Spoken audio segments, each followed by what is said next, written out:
नमस्तस्यै सर्वभूतानां जननीमब्जसम्भवं श्रियमुनीन्द्रपद्माक्षीं विष्णुवक्षस्थलस्थितां पद्मालयां पद्मकरां पद्मपत्रनिभेक्षणां वन्दे पद्ममुखीं देवीं पद्मनाभप्रियाम्यहम्। त्वं सिद्धिस्त्वं स्वधा स्वाहा सुधा त्वं लोकपावनी सन्ध्यया रात्रिः प्रभाभूतिर्मेधा श्रद्धा सरस्वती।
सायं तथा प्रातः स्तोत्रेणानेन मानः स्तोष्यते चेन्न तस्याहं भविष्यामि पराङ्गमुखी।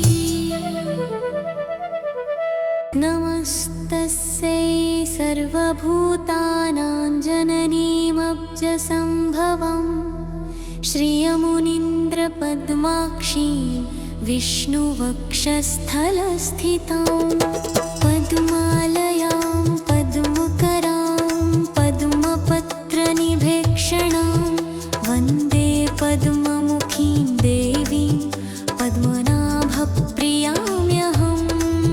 त्वं सिद्धिस्त्वं स्वधा स्वाहा सुधा त्वं लोकपावनी सन्ध्यया रात्रिः प्रभाभूतिर्मेधा श्रद्धा सरस्वती।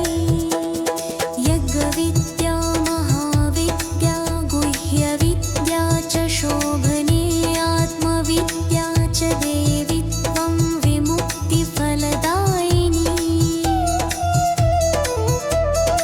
आन्वीक्षिकी त्रयीवार्ता दण्डनीतिस्त्वमेव च सौम्या सौम्यैर्जगद्रूपैस्त्वयैतद् देवि पूरितम्। कात्वन्या त्वं मृते देवि सर्वयज्ञमयं वपुः अध्यास्ते देवदेवस्य योगि चिन्त्यं गदाभृतः। त्वया देवि परित्यक्तं सकलं भुवनत्रयं विनष्टप्रायमभवत्त्वयेदानीं समेधितम्। दारापुत्रास्तथागारं सुहृद्धान्यधनादिकं भवत्येतन्महाभागे नित्यं त्वद्वीक्षणान्नृणाम्। शरीरारोग्यमैश्वर्यमरिपक्षक्षयः सुखं देवि त्वदृष्टिदृष्टानां पुरुषाणां न दुर्लभम्। त्वमम्बा सर्वभूतानां देवदेवो हरि पिता त्वयैतद् विष्णुना चाम्ब जगद्व्याप्तं चराचरम्। मनःकोशस्तथा गोष्ठं मा गृहं मा परिच्छदं मा शरीरं कलत्रं च त्यजथाः सर्वपावनी। मा पुत्रान् मा सुहृद्वर्गान् मा पशून् मा विभूषणम् त्यजेथा मम देवस्य विष्णोर्वक्षस्थलाश्रये। सत्त्वेन सत्यशौचाभ्यां तथा शीलादिभिर्गुणैः त्यज्यन्ते ते नराः सद्यः सन्त्यक्ता ये त्वयामले। त्वयावलोकिताः सद्यः शीलाद्यैरखिलैर्गुणैः कुलैश्वरैश्च युज्यन्ते पुरुषा निर्गुणापि। सश्लाघ्यः सगुणी धन्यः सकुलीनः सबुद्धिमान् सशूरः स च विक्रान्तो यस्त्वया देवि वीक्षितः। सत्यो वैगुण्यमायान्ति शीलाद्याः सकला गुणाः पराङ्गमुखी जगद्धात्री यस्य त्वं विष्णुवल्लभे। न ते वर्णयितुं शक्ता गुणं जिह्वापि वेधसः प्रसीद देवि पद्माक्षि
नमस्तस्यै सर्वभूतानां जननीमब्जसम्भवं श्रियमुनीन्द्रपद्माक्षीं विष्णुवक्षस्थलस्थितां पद्मालयां पद्मकरां पद्मपत्रनिभेक्षणां वन्दे पद्ममुखीं देवीं पद्मनाभप्रियाम्यहम् त्वं सिद्धिस्त्वं स्वधा स्वाहा सुधा त्वं लोकपावनी सन्ध्या रात्रिः प्रभाभूतिर्मेधा श्रद्धा सरस्वती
नमस्तस्यै सर्वभूतानां जननीमब्जसम्भवम् श्रियमुनीन्द्रपद्माक्षीं विष्णुवक्षस्थलस्थितां पद्मालयां पद्मकरां पद्मपत्रनिभेक्षणां वन्दे पद्ममुखीं देवीं पद्मनाभप्रियाम्यहम् त्वं सिद्धिस्त्वं स्वधा स्वाहा सुधा त्वं लोकपावनी सन्ध्यया रात्रिः प्रभाभूतिर्मेधा श्रद्धा सरस्वती यज्ञविद्या महाविद्या गुह्यविद्या च शोभने आत्मविद्या च देवी त्वं विमुक्तिफलदायिनी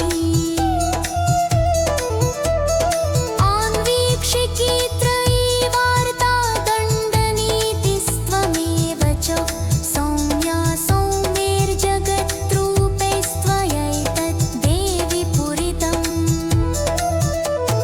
कात्वन्या त्वं मृते देवि सर्वयज्ञमयं वपुः अध्यास्ते देवदेवस्य योगि चिन्त्यं गदाभृतः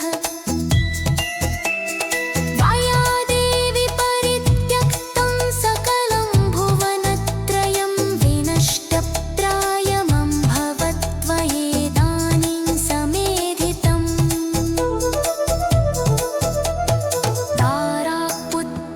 तारापुत्रास्तथागारं सुहृद्धान्यधनादिकं भवत्येतन्महाभागे नित्यं त्वद्वीक्षणान्नृणाम् शरीरारोग्यमैश्वर्यमरिपक्षक्षयः सुखं देवि त्वदृष्टिदृष्टानां पुरुषाणां न दुर्लभम्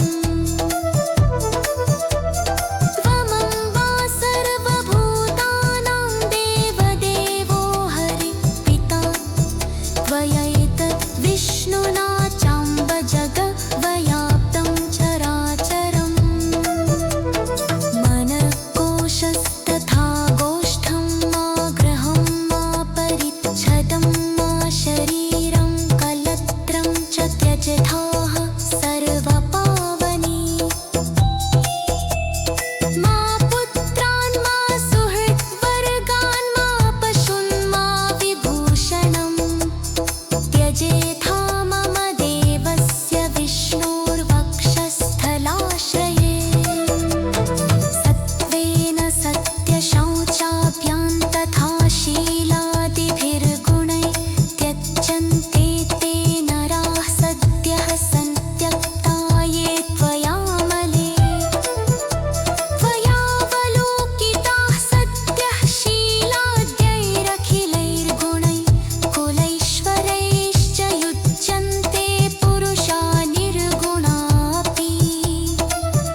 सायं तथा प्रातः स्तोत्रेणानेन मानः स्तोष्यते चेन्न तस्याहं भविष्यामि पराङ्गमुखी। नमस्तस्यै सर्वभूतानां जननीमब्जसम्भवम् श्रियमुनीन्द्रपद्माक्षीं विष्णुवक्षस्थलस्थितां पद्मालयां पद्मकरां पद्मपत्रनिभेक्षणां वन्दे पद्ममुखीं देवीं पद्मनाभप्रियाम्यहम्।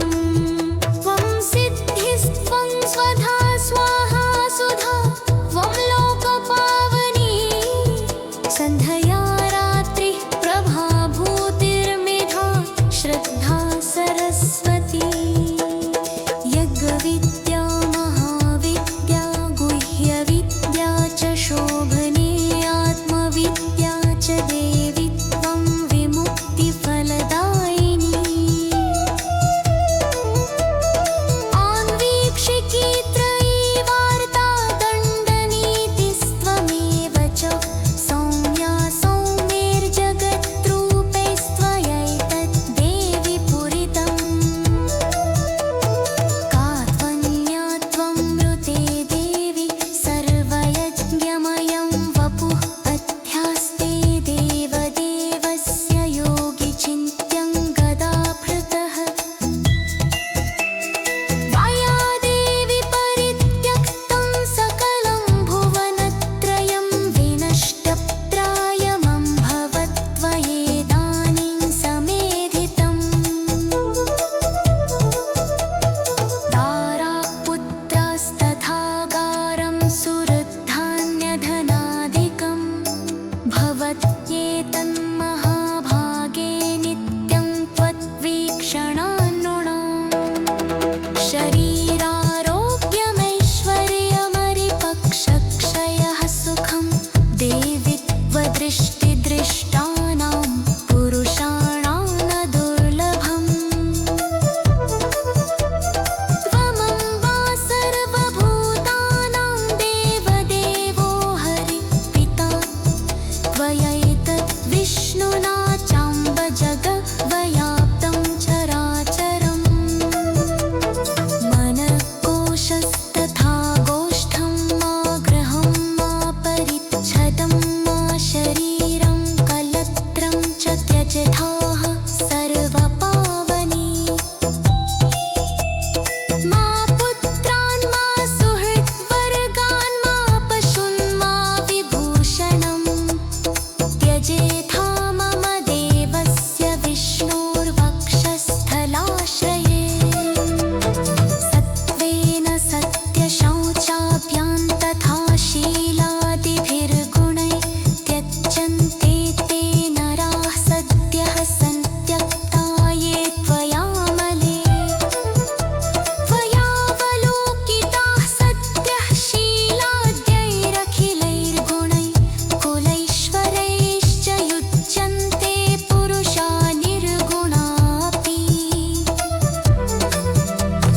सश्लाघ्यः सगुणी धन्यः सकुलीनः सबुद्धिमान् सशूरः स च विक्रान्तो यस्त्वया देवि वीक्षितः।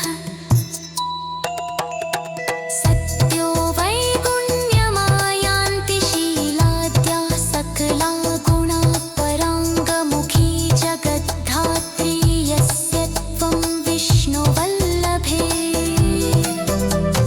न ते वर्णयितुं शक्ता गुणं जिह्वापि वेधसः प्रसीद देवि पद्माक्षि मास्मस्त्याक्षि कदाचन।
पद्माक्षीं विष्णुवक्षस्थलस्थितां पद्मालयां पद्मकरां पद्मपत्रनिभेक्षणां वन्दे पद्ममुखीं देवीं पद्मनाभप्रियाम्यहम् त्वं सिद्धिस्त्वं स्वधा स्वाहा सुधा त्वं लोकपावनी सन्ध्या रात्रिः प्रभाभूतिर्मेधा श्रद्धा सरस्वती यज्ञविद्या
नमस्तस्यै सर्वभूतानां जननीमब्जसम्भवं श्रियमुनीन्द्रपद्माक्षीं विष्णुवक्षस्थलस्थितां पद्मालयां पद्मकरां पद्मपत्रनिभेक्षणां वन्दे पद्ममुखीं देवीं पद्मनाभप्रियाम्यहम्। त्वं सिद्धिस्त्वं स्वधा स्वाहा सुधा त्वं लोकपावनी सन्ध्यया रात्रिः प्रभाभूतिर्मेधा श्रद्धा सरस्वती। यज्ञविद्या महाविद्या गुह्यविद्या च शोभने आत्मविद्या च देवी त्वं विमुक्तिफलदायिनी। आन्वीक्षिकी त्रयीवार्ता दण्डनीतिस्त्वमेव च सौम्या सौम्यैर्जगद्रूपैस्त्वयैतत् देवि पूरितम्। कात्वन्या त्वं मृते देवि सर्वयज्ञमयं वपुः अध्यास्ते देवदेवस्य योगि चिन्त्यं गदाभृतः। त्वया देवि परित्यक्तं सकलं भुवनत्रयं विनष्टप्रायमभवत्त्वयेदानीं समेधितम्। तारापुत्रास्तथागारं सुहृद्धान्यधनादिकं भवत्येतन्महाभागे नित्यं त्वद्वीक्षणान्नृणाम्। शरीरारोग्यमैश्वर्यमरिपक्षक्षयः सुखं देवि त्वदृष्टिदृष्टानां पुरुषाणां न दुर्लभम्। त्वमम्बा सर्वभूतानां देवदेवो हरि पिता त्वयैतत् विष्णुना चाम्ब जगद्व्याप्तं चराचरम्। मनःकोशस्तथा गोष्ठं मा गृहं मा परिच्छदं मा शरीरं कलत्रं च त्यजथाः सर्वपावनी। मा पुत्रान् मा सुहृद्वर्गान् मा पशून् मा विभूषणम् त्यजेथा मम देवस्य विष्णोर्वक्षस्थलाश्रये। सत्त्वेन सत्यशौचाभ्यां तथा शीलादिभिर्गुणैः त्यज्यन्ते ते नराः सद्यः सन्त्यक्ता ये त्वयामले। त्वयावलोकिताः सद्यः शीलाद्यैरखिलैर्गुणैः कुलैश्वरैश्च युज्यन्ते पुरुषा निर्गुणापि। सश्लाघ्यः सगुणी धन्यः सकुलीनः सबुद्धिमान् सशूरः स च विक्रान्तो यस्त्वया देवि वीक्षितः। सत्यो वैगुण्यमायान्ति शीलाद्याः सकला गुणा पराङ्गमुखी जगद्धात्री यस्य त्वं विष्णुवल्लभे। न ते वर्णयितुं शक्ता गुणं जिह्वापि वेधसः प्रसीद देवि पद्माक्षि मास्मस्त्याक्षि कदाचन।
सायं तथा प्रातः स्तोत्रेणानेन मानः स्तोष्यते चेन्न तस्याहं भविष्यामि पराङ्गमुखी।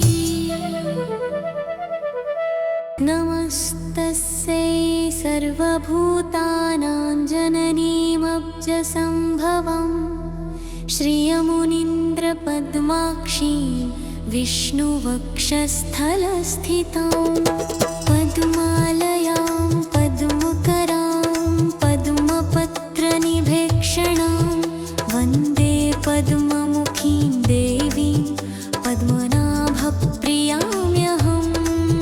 त्वं सिद्धिस्त्वं स्वधा स्वाहा सुधा त्वं लोकपावनी सन्ध्या रात्रिः प्रभाभूतिर्मेधा श्रद्धा सरस्वती।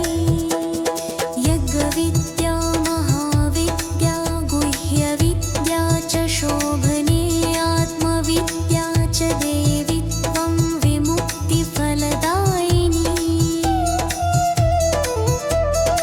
आन्वीक्षिकी त्रयीवार्ता दण्डनीतिस्त्वमेव च सौम्या सौम्यैर्जगद्रूपैस्त्वयैतद् देवि पूरितम्।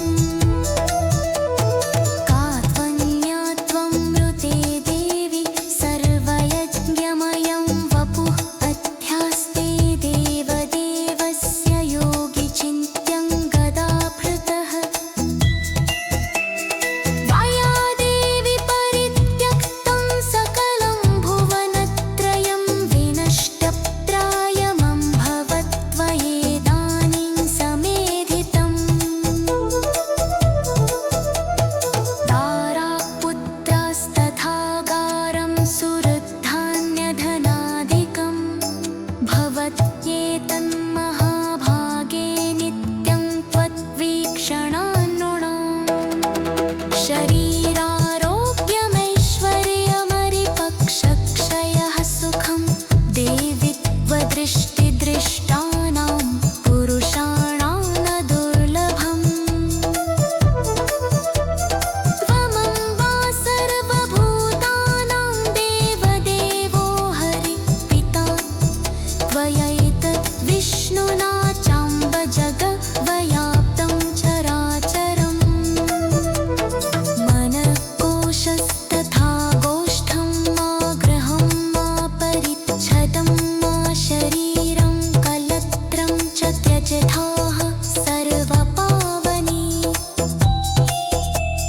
मा पुत्रान् मा सुहृद्वर्गान् मा पशून् मा विभूषणम् त्यजेथा मम देवस्य विष्णोर्वक्षस्थलाश्रये। सत्त्वेन सत्यशौचाभ्यां तथा शीलादिभिर्गुणैः त्यज्यन्ते ते नराः सद्यः सन्त्यक्ता ये त्वयामले। त्वयावलोकिताः सद्यः शीलाद्यैरखिलैर्गुणैः कुलैश्वरैश्च युज्यन्ते पुरुषा निर्गुणापि। सश्लाघ्यः सगुणी धन्यः सकुलीनः सबुद्धिमान् सशूरः स च विक्रान्तो यस्त्वया देवि वीक्षितः। सत्यो वैगुण्यमायान्ति शीलाद्या सकला गुणा पराङ्गमुखी जगद्धात्री यस्य त्वं विष्णुवल्लभे। न ते वर्णयितुं शक्ता गुणं जिह्वापि वेधसः प्रसीद देवि पद्माक्षि मास्मस्त्याक्षि कदाचन।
पूर्णपद्माक्षीं विष्णुवक्षस्थलस्थितां पद्मालयां पद्मकरां पद्मपत्रनिभेक्षणां वन्दे पद्ममुखीं देवीं पद्मनाभप्रियाम्यहम्।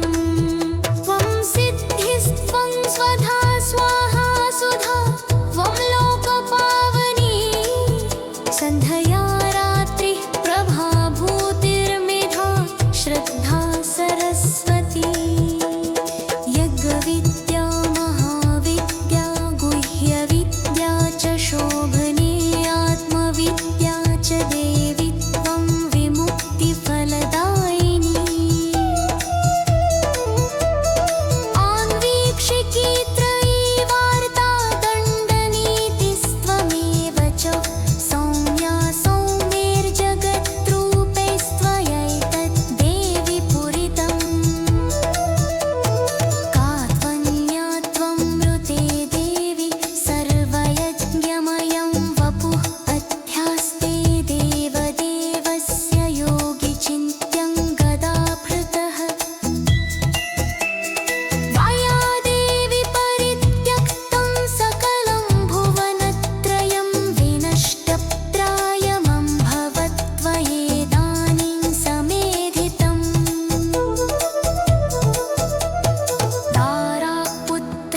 तारापुत्रस्तथागारं सुहृद्धान्यधनादिकं भवत्येतन्महाभागे नित्यं त्वद्वीक्षणान्नृणाम् शरीरारोग्यमैश्वर्यमरिपक्षक्षयः सुखं देवि त्वदृष्टिदृष्टानां पुरुषाणां न दुर्लभम्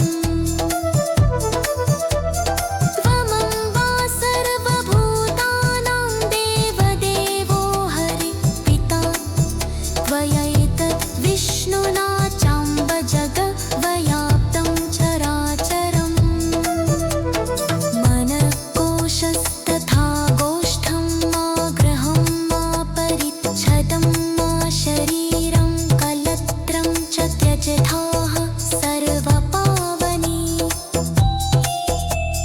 मा पुत्रान् मा सुहृद्वर्गान् मा पशून् मा विभूषणम् त्यजेथा मम देवस्य विष्णोर्वक्षस्थलाश्रये सत्त्वेन सत्यशौचाभ्यां तथा शीलादिभिर्गुणैः त्यज्यन्ते ते नराः सद्यः सन्त्यक्ता ये त्वयामले त्वयावलोकिताः सद्यः शीलाद्यैरखिलैर्गुणैः कुलैश्वरैश्च युज्यन्ते पुरुषा निर्गुणापि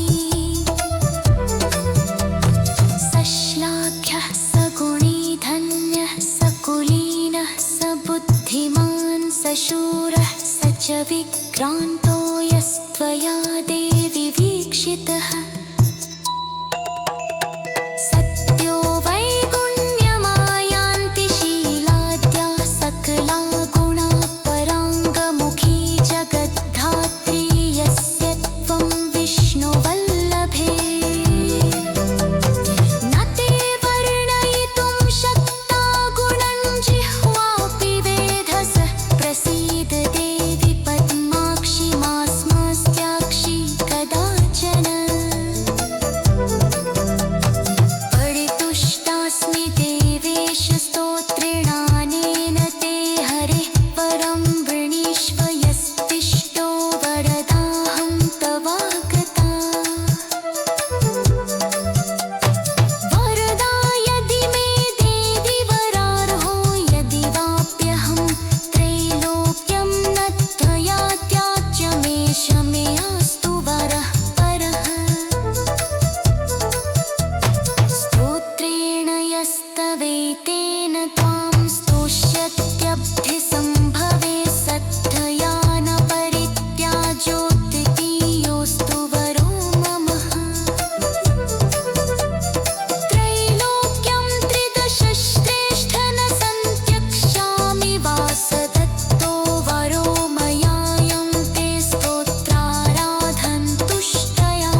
सर्वभूतानां जननीमब्जसम्भवम् श्रियमुनीन्द्रपद्माक्षीं विष्णुवक्षस्थलस्थितां पद्मालयां पद्मकरां पद्मपत्रनिभेक्षणां वन्दे पद्ममुखीं देवीं पद्मनाभप्रियाम्यहम्।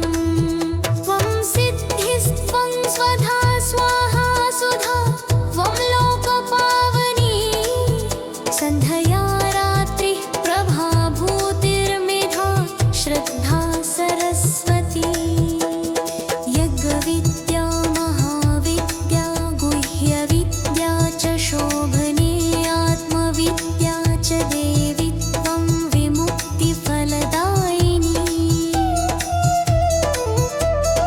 आन्वीक्षिकी त्रयीवार्ता दण्डनीतिस्त्वमेव च सौम्या सौम्यैर्जगद्रूपैस्त्वयैतद् देवि पूरितम्।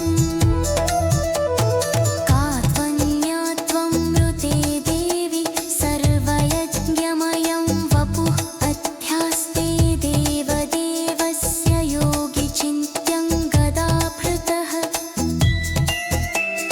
त्वया देवि परित्यक्तं सकलं भुवनत्रयं विनष्टप्रायमभवत्त्वयेदानीं समेधितम्। तारापुत्रास्तथागारं सुहृद्धान्यधनादिकं भवत्येतन्महाभागे नित्यं त्वद्वीक्षणान्नृणाम्। शरीरारोग्यमैश्वर्यमरिपक्षक्षयः सुखं देवि त्वदृष्टिदृष्टानां पुरुषाणां न दुर्लभम्। त्वमम्बा सर्वभूतानां देवदेवो हरि पिता त्वयैतद् विष्णुना चाम्ब जगद्व्याप्तं चराचरम्। मनःकोशस्तथा गोष्ठं मा गृहं मा परिच्छदं मा शरीरं कलत्रं च त्यजथाः सर्वपावनी। मा पुत्रान् मा सुहृद्वर्गान् मा पशून् मा विभूषणम् त्यजेथा मम देवस्य विष्णोर्वक्षस्थलाश्रये। सत्त्वेन सत्यशौचाभ्यां तथा शीलादिभिर्गुणैः त्यज्यन्ते ते नराः सद्यः सन्त्यक्ता ये त्वयामले। त्वयावलोकिताः सद्यः शीलाद्यैरखिलैर्गुणैः कुलैश्वरैश्च युज्यन्ते पुरुषा निर्गुणापि। सश्लाघ्यः सगुणी धन्यः सकुलीनः सबुद्धिमान् सशूरः स च विक्रान्तो यस्त्वया देवि वीक्षितः। सत्यो वैगुण्यमायान्ति शीलाद्या सकला गुणा पराङ्गमुखी जगद्धात्री यस्य त्वं विष्णुवल्लभे। न ते वर्णयितुं शक्ता गुणं जिह्वापि वेधसः प्रसीद देवि पद्माक्षि मास्मस्त्याक्षि कदाचन।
श्रियमुनीन्द्रपद्माक्षी विष्णुवक्षस्थलस्थितां पद्मालयां पद्मकरां पद्मपत्रनिभेक्षणां वन्दे पद्ममुखीं देवीं पद्मनाभप्रियाम्यहम्।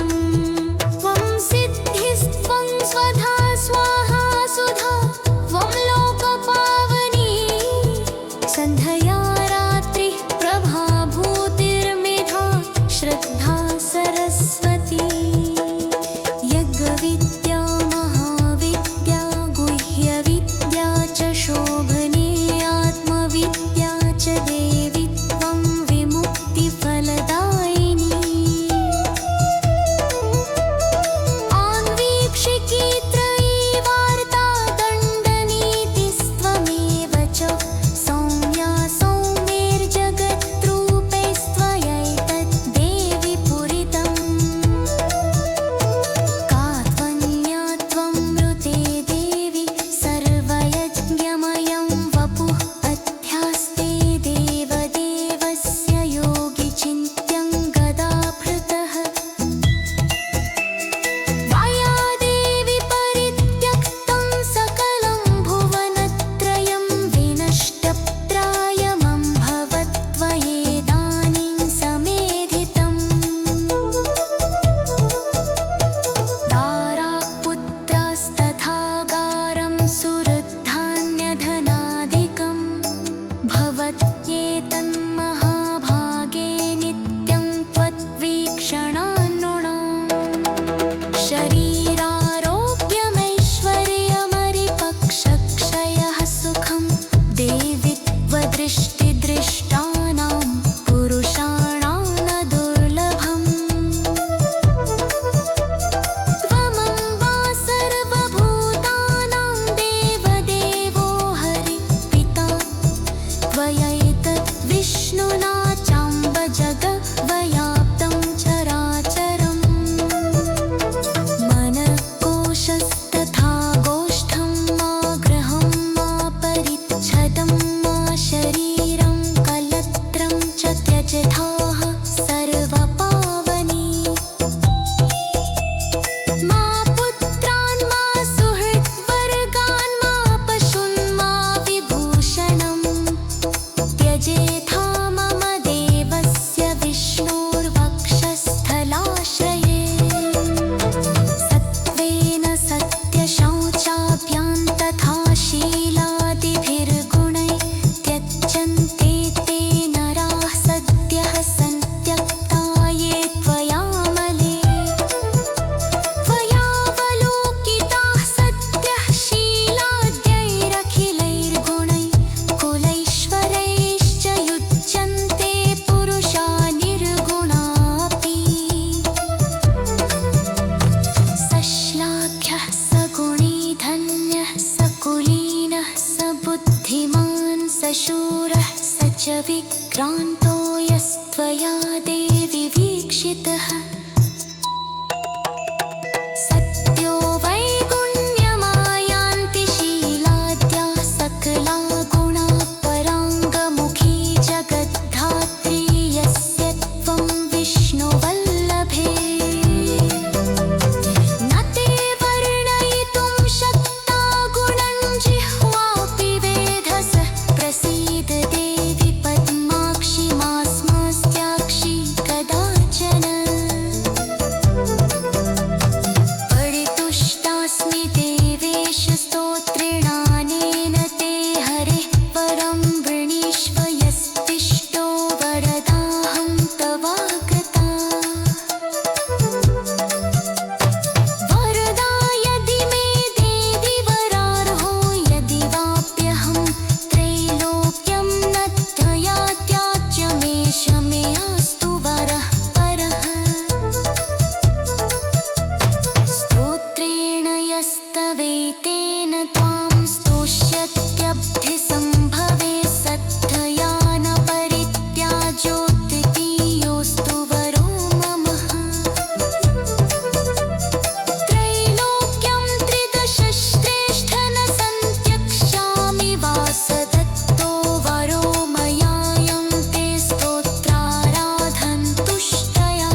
श्रियमुनीन्द्रपद्माक्षी विष्णुवक्षस्थलस्थितां पद्मालयां पद्मकरां पद्मपत्रनिभेक्षणां वन्दे पद्ममुखीं देवीं पद्मनाभप्रियाम्यहम्। त्वं सिद्धिस्त्वं स्वधा स्वाहा सुधा त्वं लोकपावनी सन्ध्या रात्रिः प्रभाभूतिर्मेधा श्रद्धा सरस्वती। यज्ञविद्या महाविद्या गुह्यविद्या च शोभने आत्मविद्या च देवी त्वं विमुक्तिफलदायिनी। आन्वीक्षिकी त्रयीवार्ता दण्डनीतिस्त्वमेव च सौम्या सौम्यैर्जगद्रूपैस्त्वयैतद् देवि पूरितम्। कात्वन्या त्वं मृते देवि सर्वयज्ञमयं वपुः अध्यास्ते देवदेवस्य योगि चिन्त्यं गदाभृतः।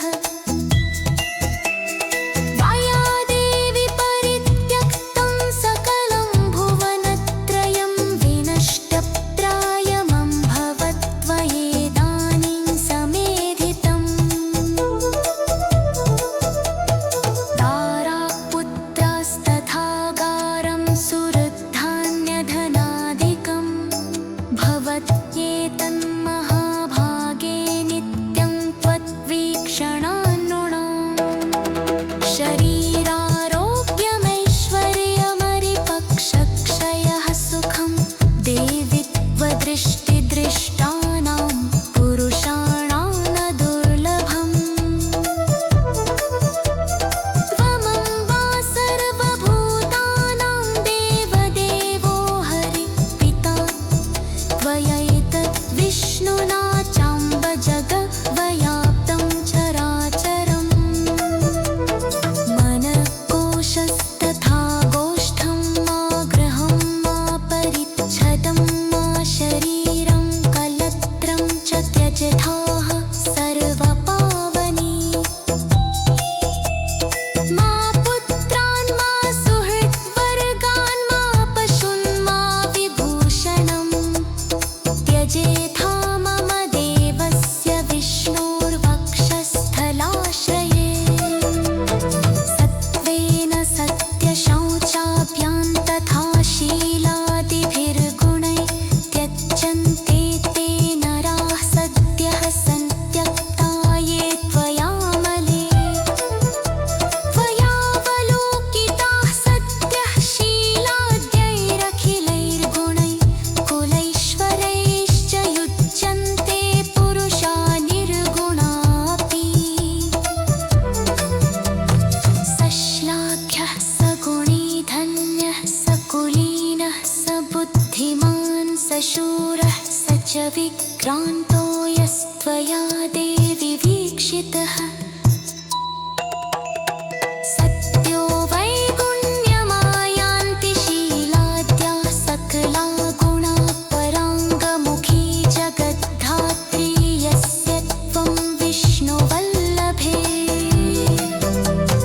न ते वर्णयितुं शक्ता गुणं जिह्वापि वेधसः प्रसीद देवि पद्माक्षि मास्मस्त्याक्षि कदाचन।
सर्वभूतानां जननीमब्जसम्भवम् श्रियमुनीन्द्रपद्माक्षीं विष्णुवक्षस्थलस्थितां पद्मालयां पद्मकरां पद्मपत्रनिभेक्षणां वन्दे पद्ममुखीं देवीं पद्मनाभप्रियाम्यहम्।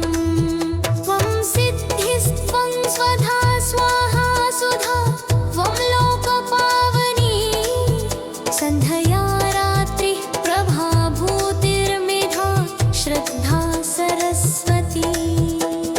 यज्ञविद्या महाविद्या गुह्यविद्या च शोभने आत्मविद्या च देवी त्वं विमुक्तिफलदायिनी।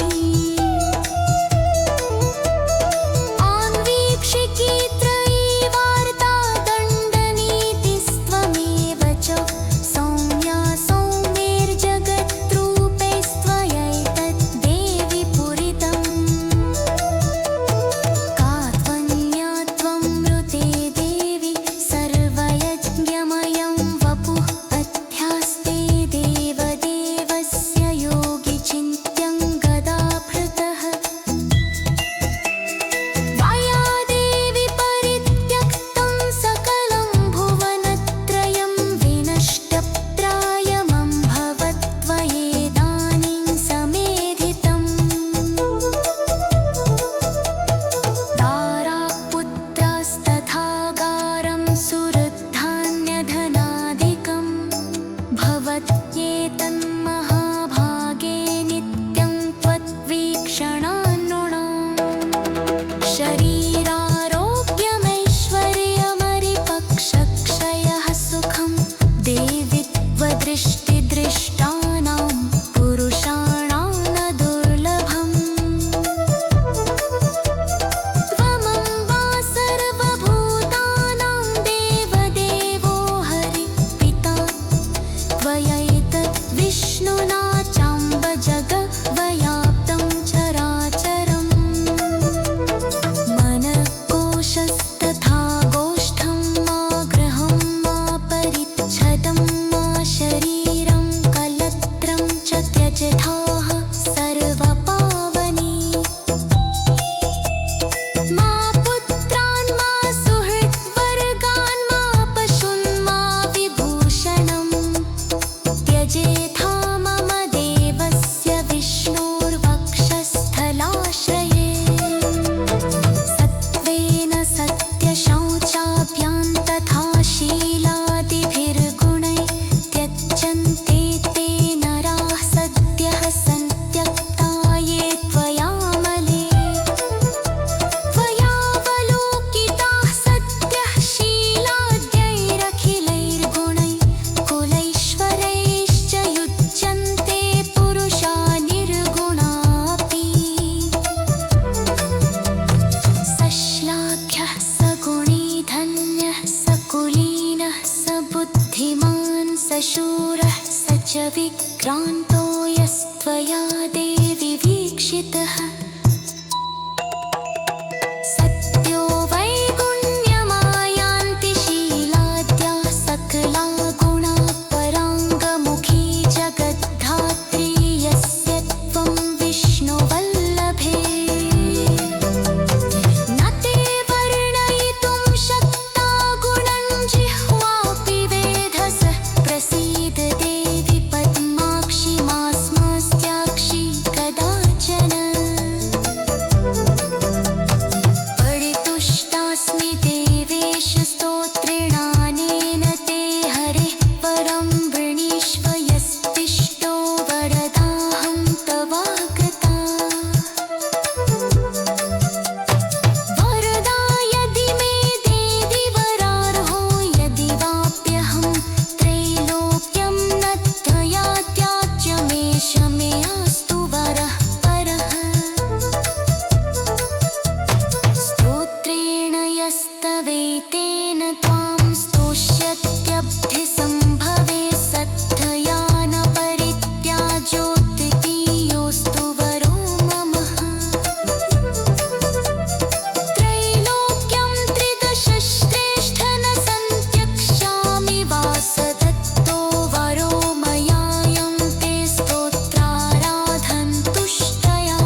श्रियमुनीन्द्रपद्माक्षी विष्णुवक्षस्थलस्थितां पद्मालयां पद्मकरां पद्मपत्रनिभेक्षणां वन्दे पद्ममुखीं देवीं पद्मनाभप्रियाम्यहम्। त्वं सिद्धिस्त्वं स्वधा स्वाहा सुधा त्वं लोकपावनी सन्ध्या रात्रिः प्रभाभूतिर्मेधा श्रद्धा सरस्वती। यज्ञविद्या महाविद्या गुह्यविद्या च शोभने आत्मविद्या च देवी त्वं विमुक्तिफलदायिनी। आन्वीक्षिकी त्रयी वार्ता दण्डनीतिस्त्वमेव च सौम्या सौम्यैर्जगद्रूपैस्त्वयैतद् देवि पूरितम्। का त्वन्या त्वं मृते देवि सर्वयज्ञमयं वपुः अध्यास्ते देवदेवस्य योगि चिन्त्यं गदाभृतः। त्वया देवि परित्यक्तं सकलं भुवनत्रयं विनष्टप्रायमभवत् त्वयेदानीं समेधितम्। तारापुत्रास्तथागारं सुहृद्धान्यधनादिकं भवत्येतन्महाभागे नित्यं त्वद्वीक्षणान्नृणाम्। शरीरारोग्यमैश्वर्यमरिपक्षक्षयः सुखं देवि त्वदृष्टिदृष्टानां पुरुषाणां न दुर्लभम्। त्वमम्बा सर्वभूतानां देवदेवो हरि पिता त्वयैतद् विष्णुना चाम्ब जगद्व्याप्तं चराचरम्। मनःकोशस्तथा गोष्ठं मा गृहं मा परिच्छदं मा शरीरं कलत्रं च त्यजथाः सर्वपावनी। मा पुत्रान् मा सुहृद्वर्गान् मा पशून् मा विभूषणम् त्यजेथा मम देवस्य विष्णोर्वक्षस्थलाश्रये। सत्त्वेन सत्यशौचाभ्यां तथा शीलादिभिर्गुणैः त्यज्यन्ते ते नराः सद्यः सन्त्यक्ता ये त्वयामले। त्वयावलोकिताः सद्यः शीलाद्यैरखिलैर्गुणैः कुलैश्वरैश्च युज्यन्ते पुरुषा निर्गुणापि। सश्लाघ्यः सगुणी धन्यः सकुलीनः सबुद्धिमान् सशूरः स च विक्रान्तो यस्त्वया देवि वीक्षितः। सत्यो वैगुण्यमायान्ति शीलाद्याः सकला गुणा पराङ्गमुखी जगद्धात्री यस्य त्वं विष्णुवल्लभे। न ते वर्णयितुं शक्ता गुणं जिह्वापि वेधसः प्रसीद देवि पद्माक्षि मास्मस्त्याक्षि कदाचन।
वाक्यसम्भवम् श्रियमुनीन्द्रपद्माक्षीं विष्णुवक्षस्थलस्थितां पद्मालयां पद्मकरां पद्मपत्रनिभेक्षणां वन्दे पद्ममुखीं देवीं पद्मनाभप्रियाम्यहम्।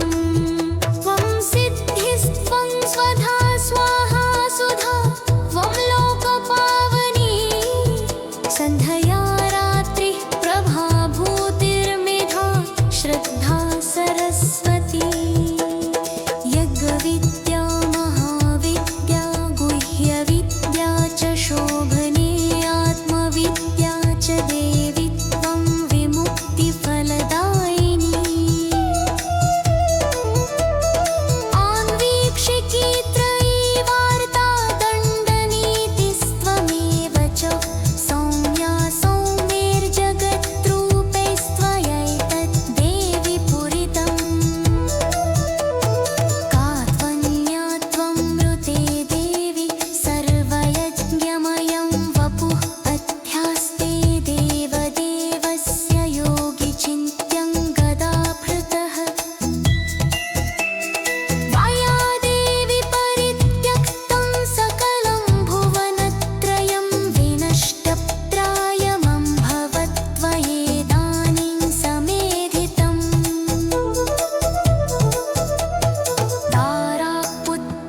तारापुत्रस्तथागारं सुहृद्धान्यधनादिकं भवत्येतन्महाभागे नित्यं त्वद्वीक्षणान्नृणाम् शरीरारोग्यमैश्वर्यमरिपक्षक्षयः सुखं देवि त्वदृष्टिदृष्टानां पुरुषाणां न दुर्लभम्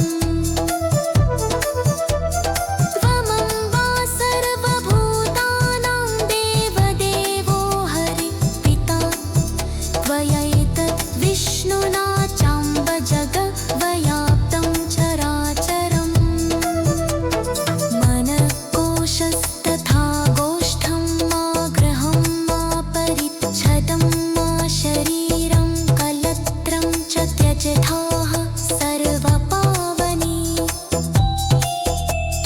मा पुत्रान् मा सुहृद्वर्गान् मा पशून् मा विभूषणम् त्यजेथा मम देवस्य विष्णोर्वक्षस्थलाश्रये सत्त्वेन सत्यशौचाभ्यां तथा शीलादिभिर्गुणैः त्यज्यन्ते ते नराः सद्यः सन्त्यक्ता ये त्वयामले त्वयावलोकिताः सद्यः शीलाद्यैरखिलैर्गुणैः कुलैश्वरैश्च युज्यन्ते पुरुषा निर्गुणापि सश्लाघ्यः सगुणी धन्यः सकुलीनः सबुद्धिमान् सशूरः स च विक्रान्तो यस्त्वया देवि वीक्षितः सत्यो वैगुण्यमायान्ति शीलाद्या सकला गुणा पराङ्गमुखी जगद्धात्री यस्य त्वं विष्णुवल्लभे न ते वर्णयितुं शक्ता गुणं जिह्वापि वेधसः प्रसीद देवि पद्माक्षि मास्मस्त्याक्षि कदाचन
संभवम् श्रियमुनीन्द्रपद्माक्षीं विष्णुवक्षस्थलस्थितां पद्मालयां पद्मकरां पद्मपत्रनिभेक्षणां वन्दे पद्ममुखीं देवीं पद्मनाभप्रियाम्यहम्।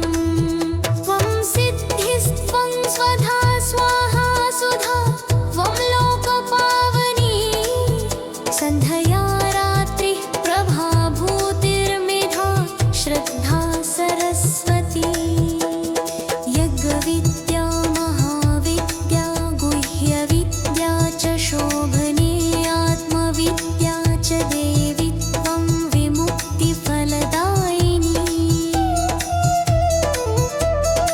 आन्वीक्षिकी त्रयीवार्ता दण्डनीतिस्त्वमेव च सौम्या सौम्यैर्जगद्रूपैस्त्वयैतत् देवि पूरितम्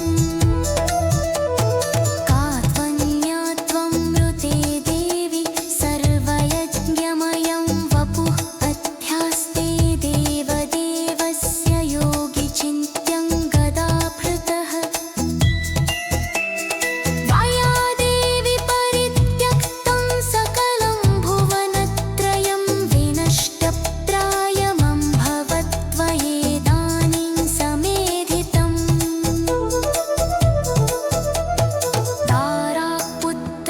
तारापुत्रास्तथागारं सुहृद्धान्यधनादिकं भवत्येतन्महाभागे नित्यं त्वद्वीक्षणान्नृणाम्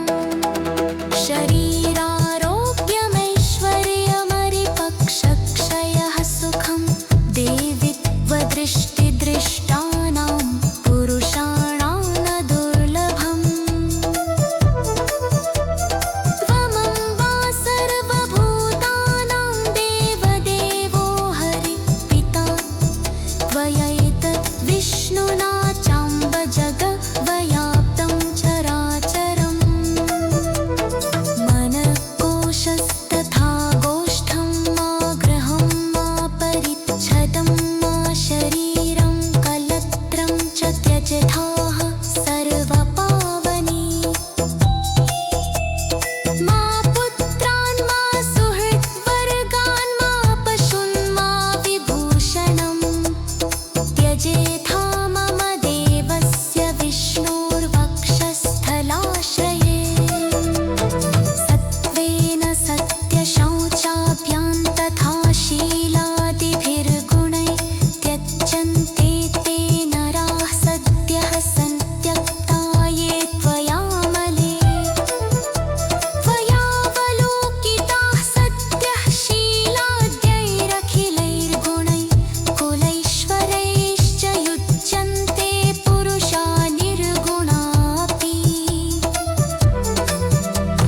सश्लाघ्यः सगुणी धन्यः सकुलीनः सबुद्धिमान् सशूरः स च विक्रान्तो यस्त्वया देवि वीक्षितः सत्यो वैगुण्यमायान्ति शीलाद्या सकला गुणा पराङ्गमुखी जगद्धात्री यस्य त्वं विष्णुवल्लभे न ते वर्णयितुं शक्ता गुणं जिह्वापि वेधसः प्रसीद देवि पद्माक्षि मास्मस्त्याक्षि कदाचन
सर्वभूतानां जननीमब्जसम्भवम् श्रियमुनीन्द्रपद्माक्षीं विष्णुवक्षस्थलस्थितां पद्मालयां पद्मकरां पद्मपत्रनिभेक्षणां वन्दे पद्ममुखीं देवीं पद्मनाभप्रियाम्यहम्। त्वं सिद्धिस्त्वं स्वधा स्वाहा सुधा त्वं लोकपावनी सन्ध्या रात्रिः प्रभाभूतिर्मेधा श्रद्धा सरस्वती यज्ञविद्या महाविद्या गुह्यविद्या च शोभने आत्मविद्या च देवी त्वं विमुक्तिफलदायिनी आन्वीक्षिकी त्रयीवार्ता दण्डनीतिस्त्वमेव च सौम्या सौम्यैर्जगद्रूपैस्त्वयैतद् देवि पूरितम् कात्वन्या त्वं मृते देवि सर्वयज्ञमयं वपुः अध्यास्ते देवदेवस्य योगि चिन्त्यं गदाभृतः त्वया देवि परित्यक्तं सकलं भुवनत्रयं विनष्टप्रायमम्भवत्वयेदानीं समेधितम्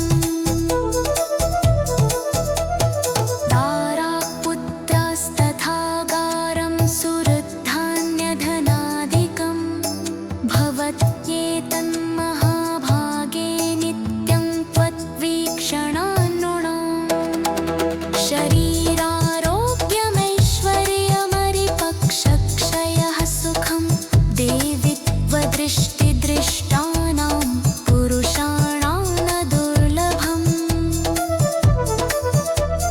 त्वमम्बा सर्वभूतानां देवदेवो हरि पिता त्वयैतद् विष्णुना चाम्ब जगद्व्याप्तं चराचरम् मनःकोशस्तथा गोष्ठं मा गृहं मा परिच्छदं मा शरीरं कलत्रं च त्यजथाः सर्वपावनी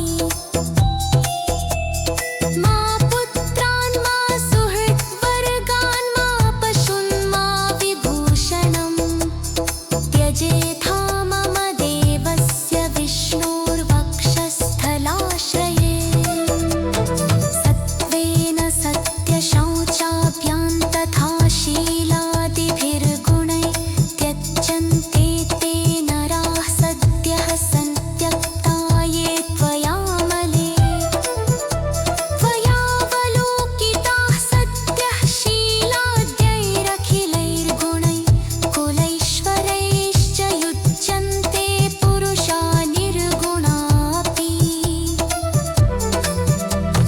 सश्लाघ्यः सगुणी धन्यः सकुलीनः सबुद्धिमान् सशूरः स च विक्रान्तो यस्त्वया देवि वीक्षितः सत्यो वैगुण्यमायान्ति शीलाद्या सकला गुणा पराङ्गमुखी जगद्धात्री यस्य त्वं विष्णुवल्लभे न ते वर्णयितुं शक्ता गुणं जिह्वापि वेधसः प्रसीद देवि पद्माक्षि मास्मस्त्याक्षि कदाचन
सर्वभूतानां जननीमब्जसम्भवम् श्रियमुनीन्द्रपद्माक्षीं विष्णुवक्षस्थलस्थितां पद्मालयां पद्मकरां पद्मपत्रनिभेक्षणां वन्दे पद्ममुखीं देवीं पद्मनाभप्रियाम्यहम्।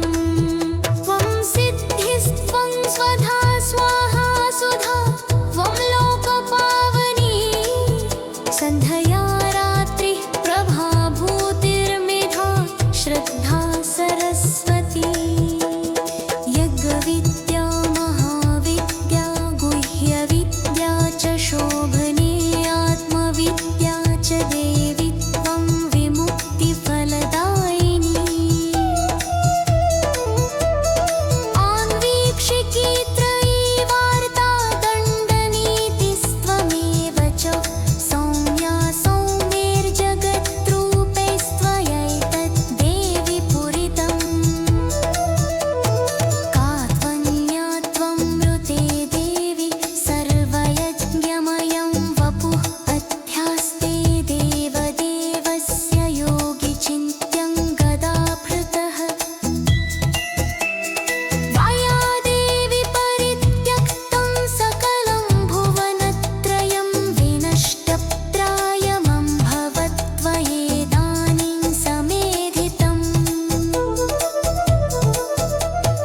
तारापुत्रास्तथागारं सुहृद्धान्यधनादिकं भवत्येतन्महाभागे नित्यं त्वद्वीक्षणान्नृणाम्। शरीरारोग्यमैश्वर्यमरिपक्षक्षयः सुखं देवि त्वदृष्टिदृष्टानां पुरुषाणां न दुर्लभम्। त्वमम्बा सर्वभूतानां देवदेवो हरि पिता त्वयैतद् विष्णुना चाम्ब जगद्व्याप्तं चराचरम्। मनःकोशस्तथा गोष्ठं मा गृहं मा परिच्छदं मा शरीरं कलत्रं च त्यजथाः सर्वपावनी। मा पुत्रान् मा सुहृद्वर्गान् मा पशून् मा विभूषणम् त्यजेथा मम देवस्य विष्णोर्वक्षस्थलाश्रये। सत्त्वेन सत्यशौचाभ्यां तथा शीलादिभिर्गुणैः त्यज्यन्ते ते नराः सद्यः सन्त्यक्ता ये त्वयामले। त्वयावलोकिताः सद्यः शीलाद्यैरखिलैर्गुणैः कुलैश्वरैश्च युज्यन्ते पुरुषा निर्गुणापि। सश्लाघ्यः सगुणी धन्यः सकुलीनः सबुद्धिमान् सशूरः स च विक्रान्तो यस्त्वया देवि वीक्षितः। सत्यो वैगुण्यमायान्ति शीलाद्याः सकला गुणा पराङ्गमुखी जगद्धात्री यस्य त्वं विष्णुवल्लभे। न ते वर्णयितुं शक्ता गुणं जिह्वापि वेधसः प्रसीद देवि पद्माक्षि मास्मस्त्याक्षि कदाचन। परितुष्टास्मि देवेश स्तोत्रेणानेन ते हरेः परं वृणीष्व यस्तिष्ठो वरदाहं तवागता। वरदा यदि मे देदि वरार्हो यदि वाप्यहं त्रैलोक्यं न त्वया त्याज्यमेष मेऽस्तु वरः परः। स्तोत्रेण यस्तवेतेन त्वां स्तोष्यत्यब्धिसम्भवे सत्तया न परित्याज्योऽद्वितीयोऽस्तु वरो मम। त्रैलोक्यं त्रिदशश्रेष्ठ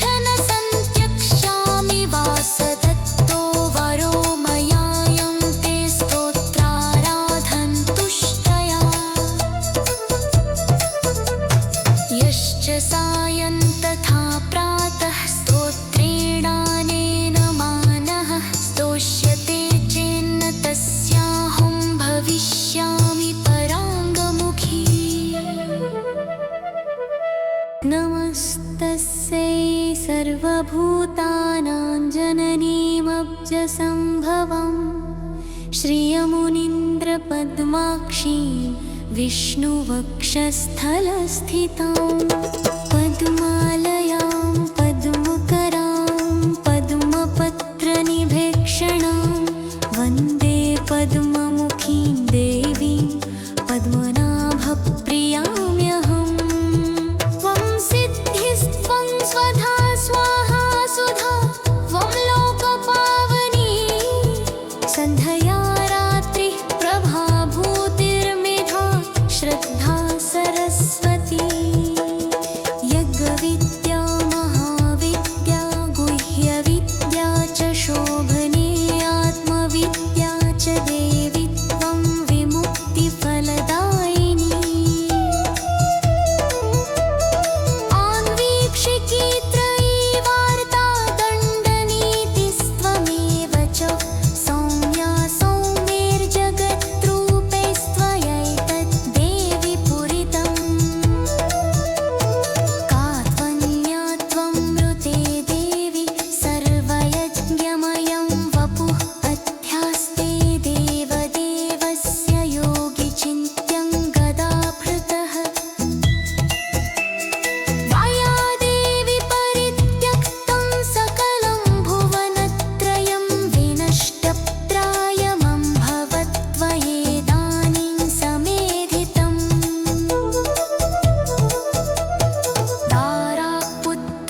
तारापुत्रास्तथागारं सुहृद्धान्यधनादिकं भवत्येतन्महाभागे नित्यं त्वद्वीक्षणान्नृणाम् शरीरारोग्यमैश्वर्यमरिपक्षक्षयः सुखं देवि त्वदृष्टिदृष्टानां पुरुषाणां न दुर्लभम्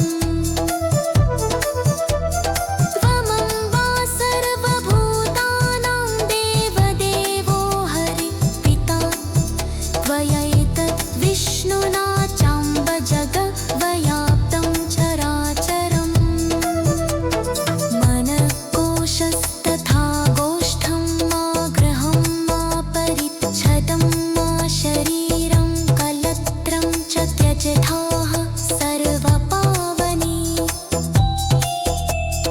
मा पुत्रान् मा सुहृद्वर्गान् मा पशून् मा विभूषणम् त्यजेथा मम देवस्य विष्णोर्वक्षस्थलाश्रये सत्त्वेन सत्यशौचाभ्यां तथा शीलादिभिर्गुणैः त्यज्यन्ते ते नराः सद्यः सन्त्यक्ता ये त्वयामले त्वयावलोकिताः सद्यः शीलाद्यैरखिलैर्गुणैः कुलैश्वरैश्च युज्यन्ते पुरुषा निर्गुणापि सश्लाघ्यः सगुणी धन्यः सकुलीनः सबुद्धिमान् सशूरः स च विक्रान्तो यस्त्वया देवि वीक्षितः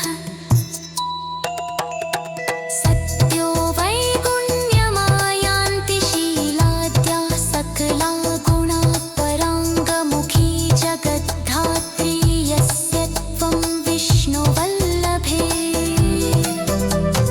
न ते वर्णयितुं शक्ता गुणं जिह्वापि वेधसः प्रसीद देवि पद्माक्षि मास्मस्त्याक्षि कदाचन परितुष्टास्मि देवेश स्तोत्रेणानेन ते हरिः परं वृणीष्व यस्तिष्ठो वरदाहं तवागता वरदा यदि मे देवि वरार्हो यदि वाप्यहं त्रैलोक्यं न त्वया त्याज्यमेष मेऽस्तु वरः परः स्तोत्रेण यस्तवेतेन